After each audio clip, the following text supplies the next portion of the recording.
Isang biglang natural na kalamidad ang pumayo sa Turkey nang mag-umpisa ang isang malalaking bagyo ng yelo mula sa kalangitan.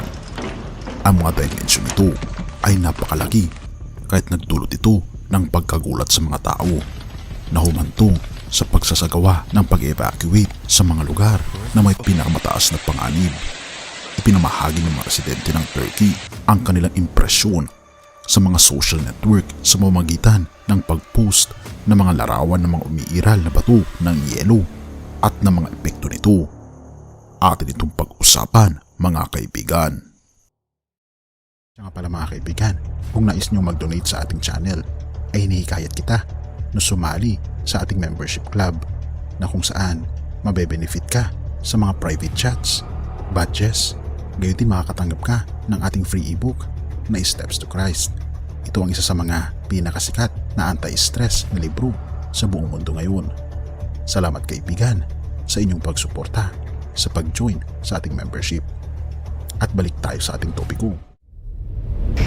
Marami ang nag-aalala sa pagbabago ng klima na maaaring konektado sa pangyayaring ito. Naganap sa mga lokal na sasakyan ang pagkabigla sa kalakaran ng kalamidad na nag-iwan ng mga nasirang bubong, mga bintanang nabasag at mga tahanan na nasira. Ang pangyayaring ito ay nagpapaalala sa pangangailangan ng mas masusing pag-aaral ng pagbabago ng klima at ang epekto nito sa mga natural na pangyayari. Ito rin ay nagpapataas ng posibilidad ng pagdating ng mga extreme na kaganapan sa panahon sa hinaharap. Natutuklasan ng mga meteorologist ang mga sanhi ng kakaibang klima na ito na maaring konektado sa pandaigdigang pagbabago ng klima. Maraming sasakyan ang nagkaroon ng pinsala dahil sa malalaking bato ng yelo at malubhang nasira ang bubong ng mga bahay at gusali. At hindi nga may pagkakaila na isa ito sa mga sinyalis sa pagdating ng ating Panginoong Diyos. Ngunit may mas malala na pangyayari bago darating ang ating Panginoong Diyos. Pahayag 16 verse 17 to 21. Pagkatapos nito, ibinuhos ng ikapitong anghel ang laman ng hawak niyang mangkok sa himpapawid at may nagsalita ng malakas mula sa tronong nasa templo. Naganap na, kumidlat, kumulog at lumindol ng napakalakas. Ito ang pinakamalakas na lindol mula pa nang likayin ang tao dito sa lupa. Nahati sa tatlong bahagi ang malalaking lungsod at nawasak ang lahat ng lungsod sa buong daigdig. Hindi nga nakaligtas sa parusa ng Diyos ang tanyag na Babilonya.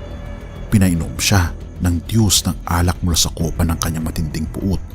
Umalis ang lahat ng mga pulo at nawala ang lahat ng mga bundok.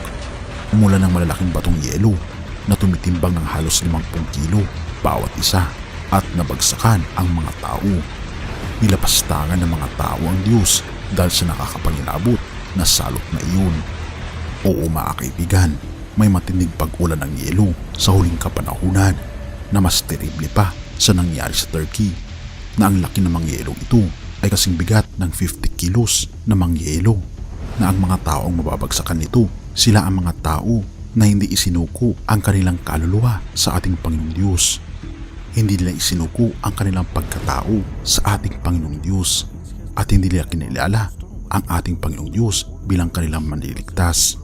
Kaya naman sa pagkakataong ito mga kaibigan, ako ay nag-aapil sa inyong harapan na ngayon na ang panahon ng ating pagsuko sa ating Panginoong Diyos.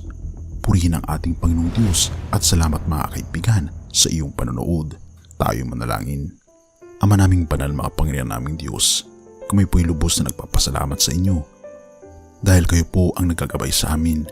Kayo po ang nakakaalam na mga dapat po naming gawin upang sa ganun ay makaligtas kami sa mga salot na darating sa aming buhay at matatagpuan lamang po namin, Panginoon, ang kaligtasan sa pamamagitan ng aming Panginoon Kristo.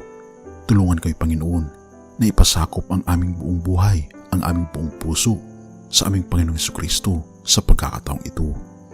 Amin na pong isinusurrender ang lahat sa inyo, o aming Panginoong Diyos, at patawarin po kami sa lahat ng aming pagkukulang at pagkakasala, pagkat ito ay aming samot hiling sa matamis na pangalan ng aming Panginoong Hesus.